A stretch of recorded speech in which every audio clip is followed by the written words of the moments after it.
They are so vile, and they get worse every day. It doesn't matter what people think, because we have an audience of one, and it's the one, and what he asked us to do, it's our obligation, if we're going to be an obedient Christ follower, to do. And so that's what gets me out of bed every day, and that's what helps me find resources and avenues to reach more people, and also to have the courage to keep reading these books. Ready to roll? Yep. All right. Real Texan. Why should this matter to real Texans?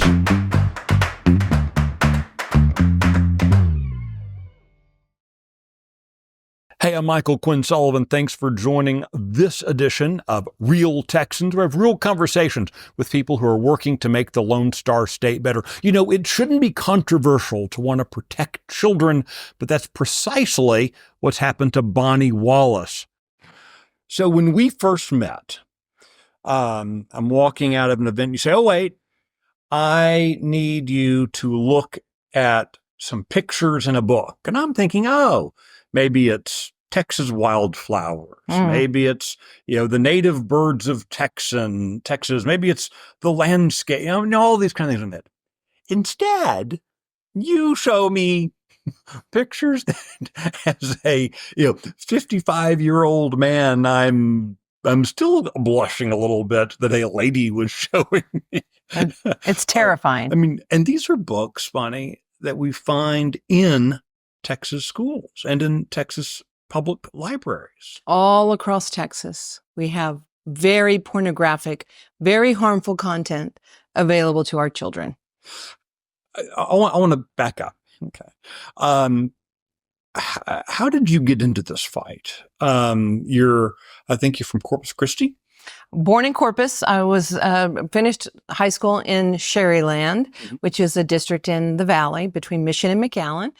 And my husband and I moved to Llano 13 years ago. So we lived there. My daughter graduated from school. I had a very nice life, no problems, no issues.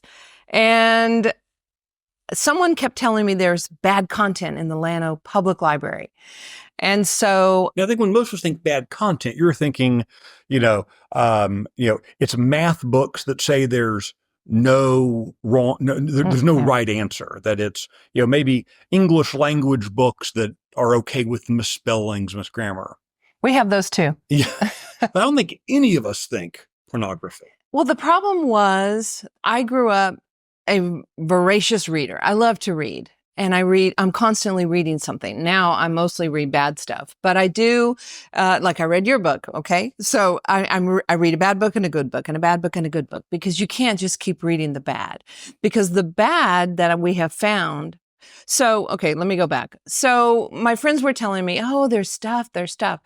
But I was 54 at the time.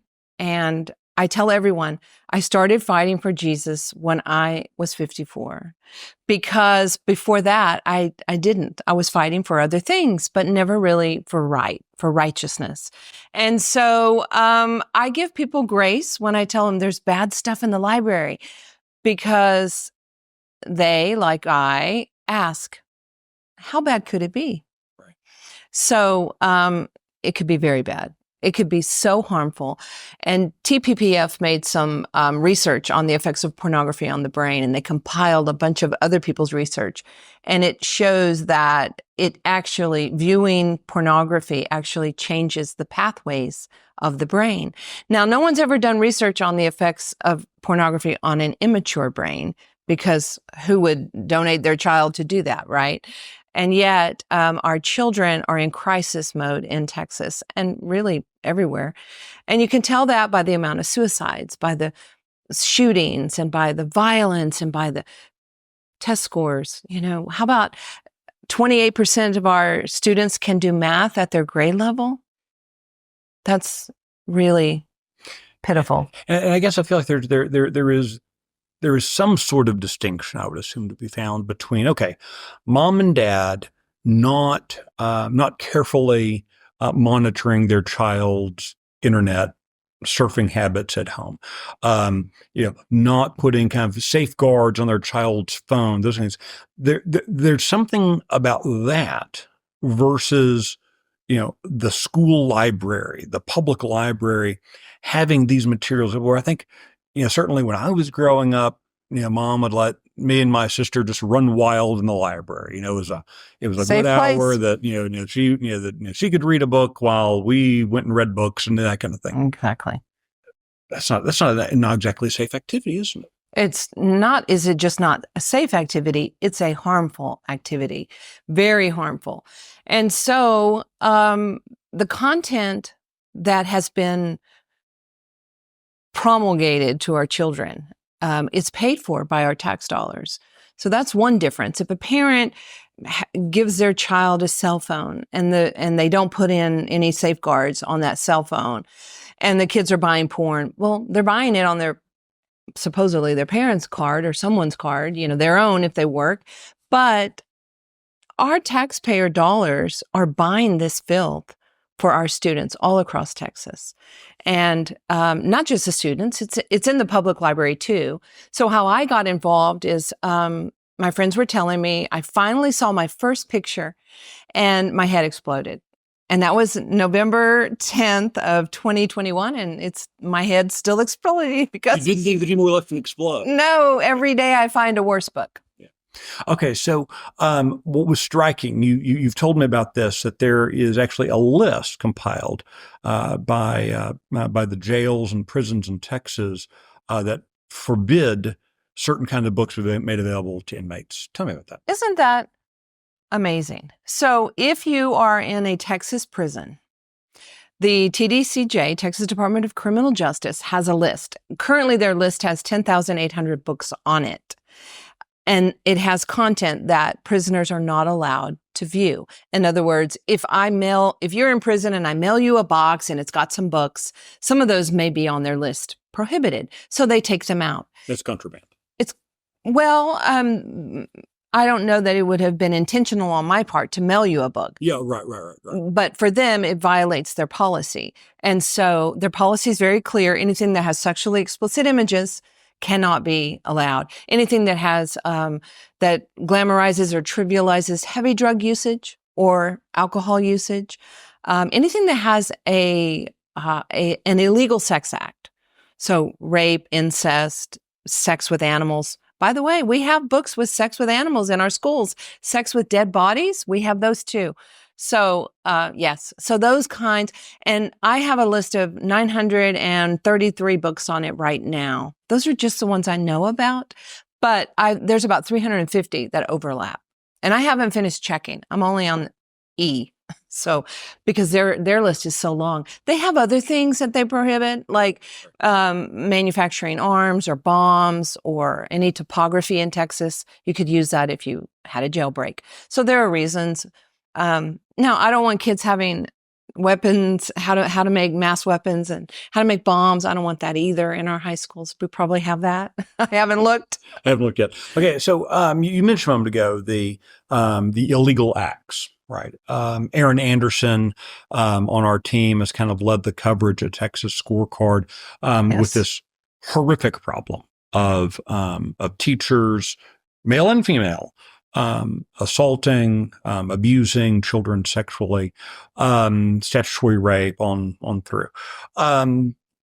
You were telling me before we started filming a moment ago that you've actually found a book that essentially glorifies this as an okay relationship. Yes. There's a book called Boy Toy, and that's just the only one I know of, but I'm sure there's more. It's by an author named Barry Lyga, Lyga, Barry Lyga. Very popular. He's got plenty of books and probably 25 other books, and most of them are in most schools. And this particular book is about a sixth grade student, 12-year-old, whose sixth grade teacher begins grooming him the first day of sixth grade. And by Christmas, they're having a sexual relationship that lasts for a year. And so the book is for 12-year-old children. Most of the books I talk about are for 12-year-olds and up. They're called young adult. Right. So I don't think a 12-year-old qualifies as being young adult, but that's what the ALA says. So a book for 12-year-olds and up is called a young adult novel. And so, yes, it's in probably 350 schools in Texas that I've found so far. And you have to think, I mean, this is something that is explicitly against the law, explicitly impacting educators and students in Texas, and yet we're doing that with this in our schools. Yes, and yet, because that's how it ends. So when I go and challenge a book in a school board, I started with my own. Right. I've failed miserably there, but they have removed about 28 books, but they still have several hundred in Llano. Llano's very conservative, very rural. You would think that, I know the school board well.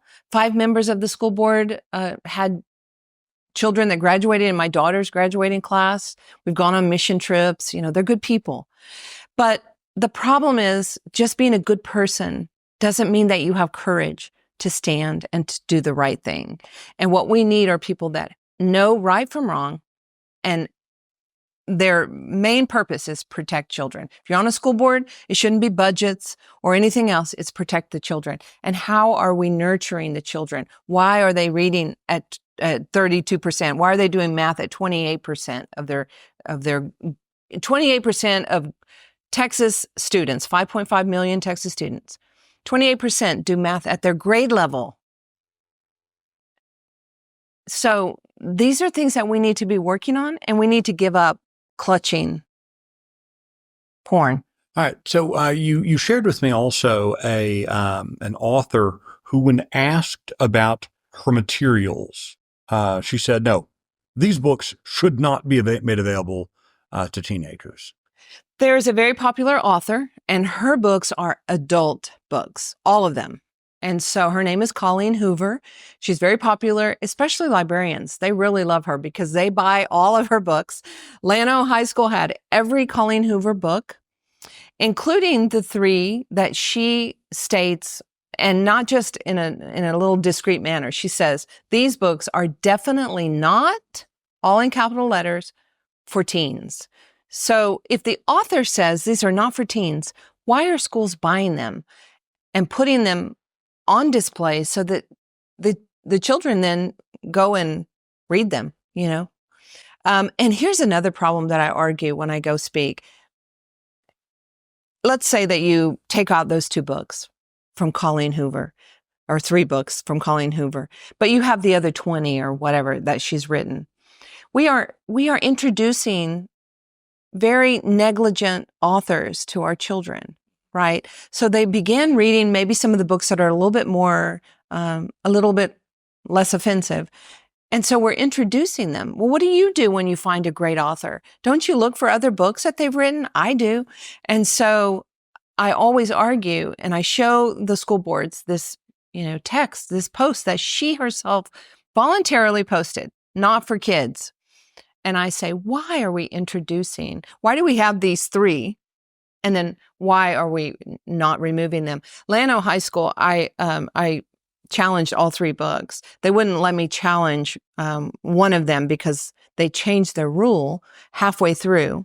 And now only a parent of a current student can challenge material. And so taxpayers can't challenge. District residents can't challenge. If you're someone with a child who could be coming into the school, you can't challenge. And if you're just someone who's literally paying for the books in the library as a taxpayer, you can't challenge. Yes, I think that's called taxation without representation. Seems like we did something about that. Yes, I recall we have a history with that. Yes. Maybe if we focus on those history books rather than these kind of books, more people might be aware of that. You would think, yes, on true history. But it's all across the board. Part of the problem is that there's a group called Texas Association of School Boards. I call them TASBY. They send out notices to all the members that belong to them, which is we have 1,254 school districts in Texas, like 1,200 or so belong to TASBY. So they send out emails. Oh, you don't have to comply with HB 900. It's still being held up in litigation. No need to do that. Oh, you have people that are challenging you, giving you a hard time. We'll just change the rules. Here's a suggestion.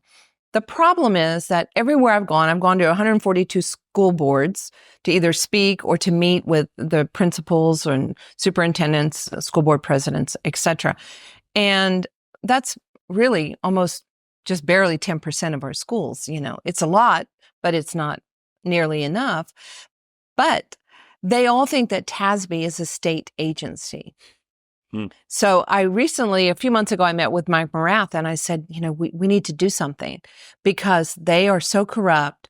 And when you think they're a state agency, they will not set you straight, right? Why wouldn't they say, oh, no, we're not. This is just, we're facilitating your insurance and other things that they make easy.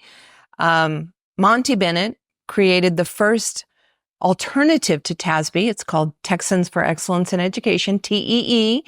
The insurance that they offer, which is compatible, it's equivalent, it's half price of what TASBY offers. So there are reasons to move, not the least of which is the protection of the kids, because TASBY is very deviant. But yes, so you can't go and challenge a book anymore. And the problem with that is that parents are very concerned about challenging and getting on the wrong side of the teachers, the librarians. In Llano, 2 of our school board members are married to school librarians. So I want to drill down on something you just said, that, this idea, I think certainly COVID gave a lot of parents the opportunities to see what was being taught in their schools. You see more people than ever kind of speaking up about some of the stuff. But yet there still seems to be a great deal of hesitancy among parents to say something about the schools. Why? Well, I don't know. I'm a fighter. I've been a fighter my whole life. So, but my daughter she's an M1 at Texas A&M Medical School. So but her personality is not like mine. And so I can imagine, and Bob and I discussed this recently. I said, can you imagine if I had done this when Reagan was at Llano High School, how she would have just crumbled under, the scrutiny or the pushback from her librarian. It's the same librarian, still there. And so, I think out of the one thing I want to protect more than anything in the world is children. And so if you know that something that you do will cause your own child to have consequences in a very negative way, I think that's part of the reason. But Michael, the other reason is most people don't understand what's in the books. You cannot understand what's in the books until you've seen it. And, I have books that have QR codes that take you to sex shops, that take you to porn videos. I have books that have disclaimers on the publisher's page. Random House Children's Book. Let's Talk About It is the book. It was the book of the year in 2022 for 12-year-old children. It has sex images. It talks, every page. And the disclaimer says there's two authors. The disclaimer says the authors and publisher expressly disclaim responsibility from any adverse effects which may result from the use of information contained in this book. So what are we doing if we know? We can't pour Roundup at school anymore, right? Because it has a disclaimer. Why are we doing this if we know? Most people don't understand what's in there. The left is very good at framing the narrative, and they say it's censorship. We shouldn't really be censoring books. This is not about censorship. That content is criminal, and there's no other way to describe it. It is criminal, and it is so harmful to our kids that we are seeing the consequence of if you look at not only test grades, violence, suicide, so many things. I have a book called Suicide Notes from Beautiful Girls.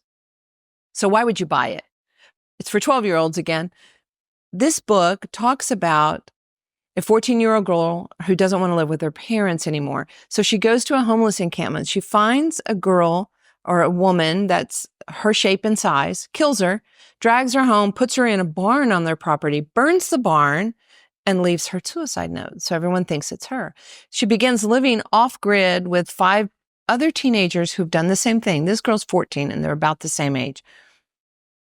Then she decides that her stepfather looked at her funny and he needs to die. So these kids in a pack, they go to her house, they grab the stepfather, wrap him in a chair and a rope. He's a diabetic. This is the devious, dark part. He's a diabetic. They go get the whole bottle of insulin, inject it all in him. And they're laughing for about 3 pages about how this is the perfect way to kill someone. It's indetectable. So my question is, why do we allow... This is in schools. Mm-hmm. Many of them. Not Llano High School. I'll give them a kudos. Many high schools. Why do we allow this content to be deposited in our children's minds to fester until who knows when? Maybe never, but maybe. And so, no. And let's be clear. You're not asking the Texas legislature, the U.S. Congress, the Llano City Council to gather up these books and set them on fire. No. You're not asking them to tar and feather the authors. You're not demanding that people who sell them be driven out of the state, on a rail. You're saying taxpayer dollars shouldn't buy these and make them available for children. If it's a public library, these books can be there in the adult section. Now, remember, I'm being sued in the Llano County Library lawsuit. Personally, I'm being sued because there were 17 books that I became aware of, and I thought they were the worst books I would ever see. Well, I was very mistaken because the stuff I've found now makes that stuff look very benign, but it is still outrageously improper for children.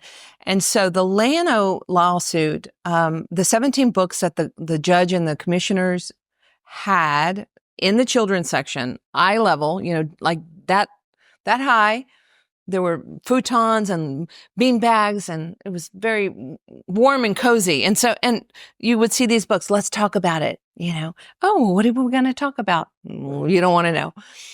And so those books were moved into the adult section in the library. They weren't taken out in the back and burned in a barrel, and they weren't banned. They were just relocated.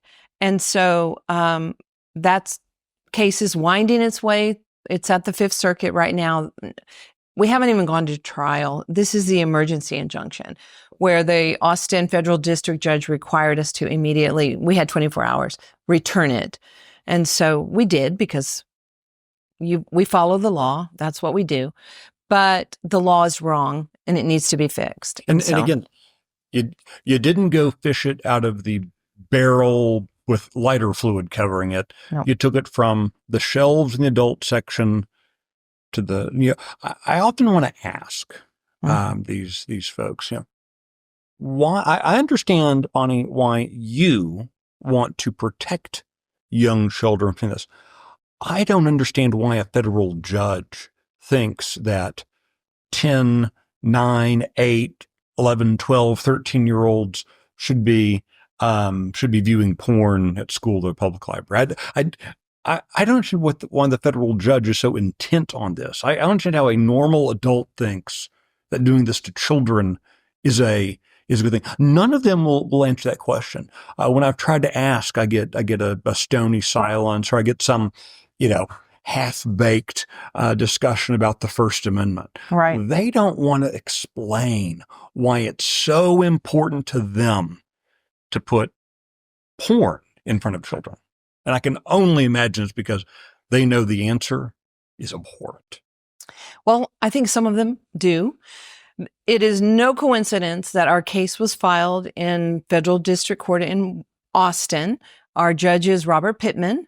And if you look him up, he very proudly claims to be the first openly gay federal district judge in America on his own on his own website or page. And so I am sure that the people that are suing us, who are all Llano County residents, I'm sure that they sought out like where the judge would be most favorable to them. That's hypothesis, but that's what I think. The other thing is, okay, so the injunction made it to the Fifth Circuit already once. June 7th of last year, they heard us in a panel of three, an H.W. Bush, a G.W. Bush, and a Trump appointee. Okay. And on June 6th of this year, so one day short of a year later, they came out with a very convoluted ruling that nobody could ever understand. And the G.W. Bush said all 17 books need to go back to the children's section. The Trump judge said none of them need to go back to the children's section. They're porn and no. And the GW said, okay, the 9 with pictures can be thrown out, be taken out of the kids section. And the 8 that are novels, they're just words, they can go back. They need to go back. And so the problem is that people don't really read the books. So we've gotten their attention. They look at the pictures and they're like, oh my goodness, not appropriate. Okay. So, we made a little victory, but, his name's Kyle Duncan, and he's the Trump appointee. He made a very clever 47-page dissent. And he said, the plaque on my wall says justice or judicial. It doesn't say librarian. And he said, as a librarian, I would never be able to understand this judgment that we are putting out on all of the Fifth Circuit. Librarians all over the Fifth Circuit, which is, like 5 states, they are not going to understand. And there's going to be so many lawsuits because of this judgment. And so that was not why. Then we appealed it because they actually made 5 errors in their judgment, in their ruling. One of the mistakes they made is they always call it the Bonnie Wallace list. It was not my list, but I did attach it to an email and send it to a bunch of people. A friend of mine made it. She used to work at the library, and she went through Matt Krause's original list, and we had 62 at the Llano County libraries.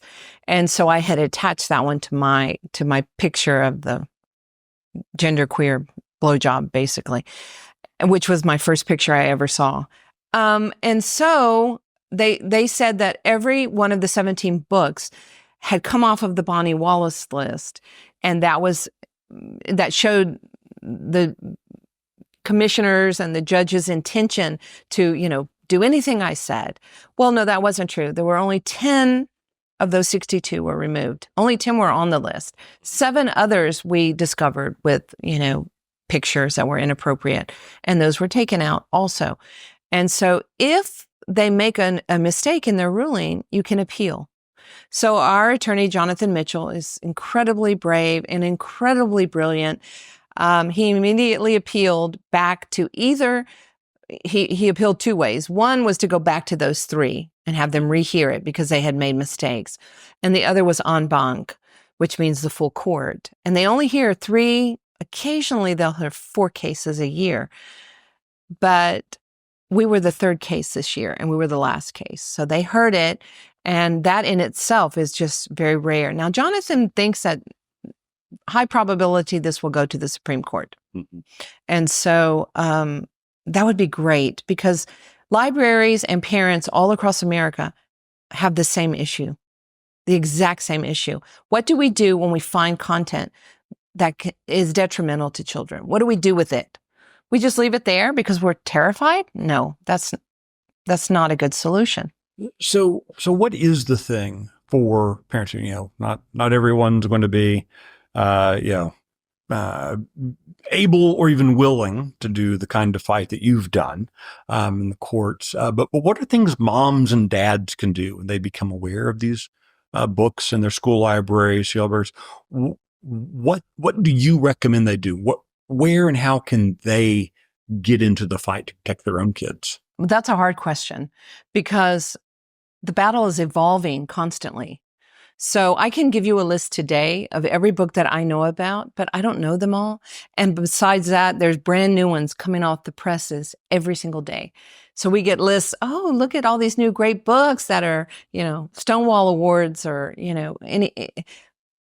I know that they're going to be bad, so I order all of them. And I have a stack of books to read, and then I have a stack of good books to read. I'm reading Eric Metax's Amazing Grace about William Wilberforce. It's absolutely wonderful. I'm on the last chapter. I'm dragging it out because as soon as I finish, I have to start a bad book. But, I spend a lot of time reading and then creating a book report. Mhm. And so those book reports I share with every parent. I have parents call me literally every week. I have parents call and they'll say, can you check my library? Do you think it's in my library? And my answer is always yes.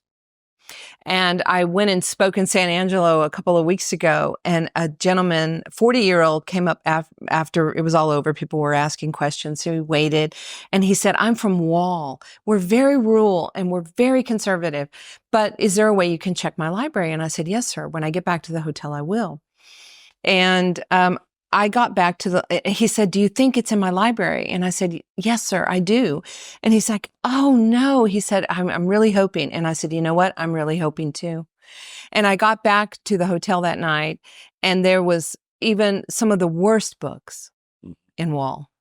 And so, but still, he's a parent there. All of his kids are there. He went and he spoke to one school board member that he knew, and then they met with the superintendent. And they asked for my entire list, and every book was removed. Wow. And so there are people doing the right thing, regardless of if someone else tells them this is not the right thing to do. Children have a First Amendment right to porn. They do not. And so we still have to stand and we still have to fight.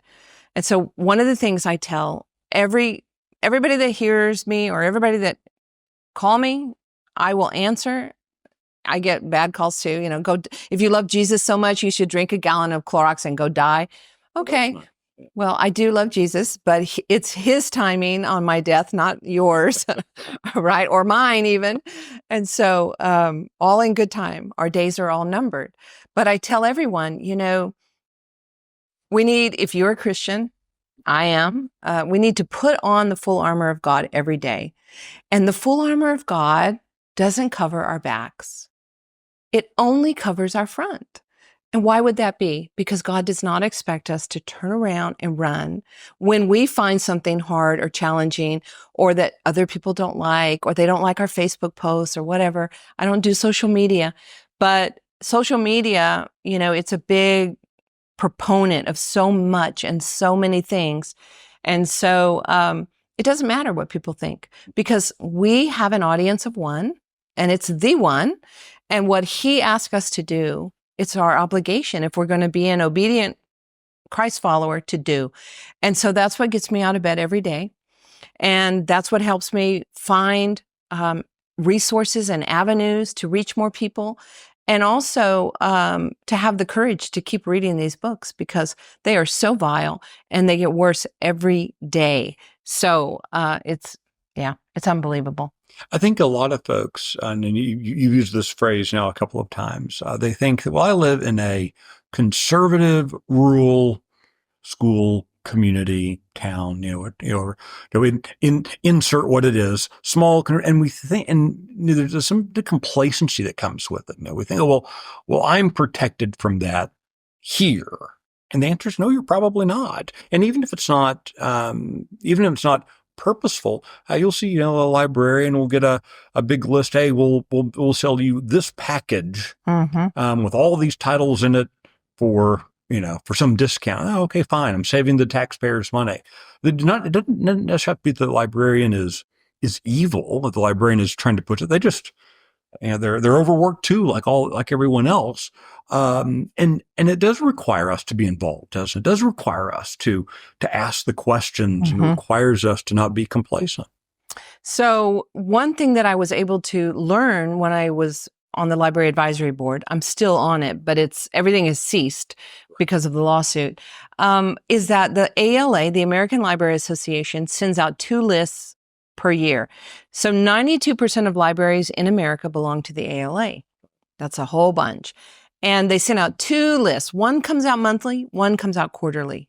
And they have one, it made me want to buy all the books. It said things like, no library is complete without these new novels, Oh, well, I don't want an incomplete library, right?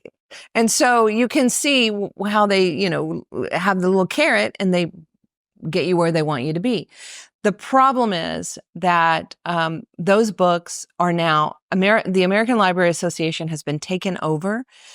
And I would argue maybe even most organizations, higher education, K through 12, we could go on and on. But we were sleeping. We weren't paying attention. We were working hard, raising our family. We were paying taxes. We were, trying to internalize, and we were not paying attention to what the left was doing. And so we're having to catch up. We're having to work a little harder.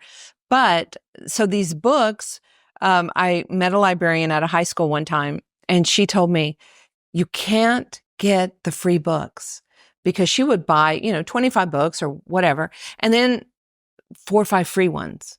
Right. And she said, the free books are very, very harmful. You cannot shelf the free books. You cannot. And so this was a high school librarian who was well aware of what was going on. But, I had a librarian tell me one time, do you know that people in other countries walk around their house and eat completely naked with their children? And there's nothing wrong with these books. And, and I said, well, no, I didn't know that. But we live in the United States and our children are here. And so what we are modeling our society after is the protocols and norms that we've already established. And so some of them know what's in the books. Some of them don't. It's like everything. You can't lump them all together. But if I didn't know, and if I was a librarian, I would be researching right now. What are some of the bad books? I would be looking, and I would be moving them onto a shelf that did not have child access. And so, and they're not doing that. So, the ALA hosts very lavish retreats and, parties, and all taxpayer funded. So it's hard to compete with that. And they think it's kind of like TASBY. TASBY trains new school board members. Okay. ALA trains librarians. And so they lead them where they want them to go. They don't all go that way, but many of them do. And so the problem is that we are, it's a big battle. And we have a lot of work to do. And so, yeah. People call me all the time. Can you check? Can you come? Can you talk to my school board? Absolutely. My answer is always yes, because every day I wake up and I say, okay, Jesus, what do you want me to do today?